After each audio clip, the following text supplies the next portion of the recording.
मुंबई विद्यापीठाच्या सिनेट निवडणुकीमध्ये युवा सेनेचा भगवा 10 पैकी 9 जागांवर दणदणीत विजय। भाजपा पुरस्कृत अभाविपला मोठा धक्का।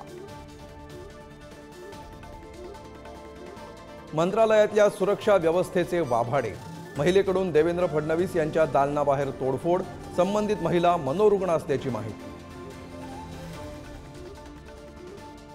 अक्षय शिंदेचा मृतदेह पुरण्यासाठी जागा उपलब्ध करून द्या। हायकोर्टाचे राज्य सरकारला आदेश। तर हायकोर्टाच्या आदेशाचं पालन करणार उपमुख्यमंत्री फडणवीसांची प्रतिक्रिया।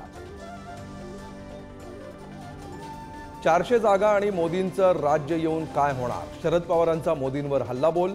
आमच्याकडून निवडून येऊन आम्हाला सोडून गेलेला आमदार स्वतःला दमदार समजतो। पवारांचा पुण्यातून सुनील टिंगरेंवर निशाणा। विदर्भ मराठवाड्यानंतर अमित शहा 1 ऑक्टोबरला मुंबई दौऱ्यावर। मुंबईसाठी अमित शहांचं विशेष प्लॅनिंग। स्वतः घेणार डेंजर झोनमधील मतदारसंघांचा आढावा। धर्मवीर 3 सिनेमाची स्क्रिप्ट मी लिहीन तेव्हा अनेकांचं पितळ उघडं पडेल। उपमुख्यमंत्री देवेंद्र फडणवीसांचं वक्तव्य।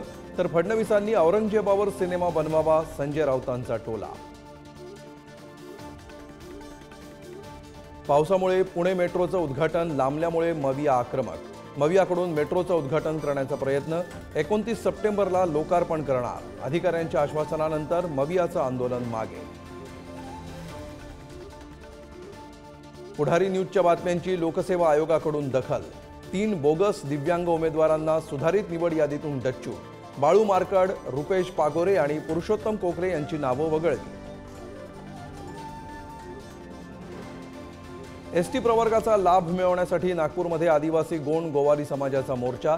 पोलीस आणि आंदोलकांमध्ये झटापट। पोलिसांनी आंदोलकांना घेतलं ताब्यात।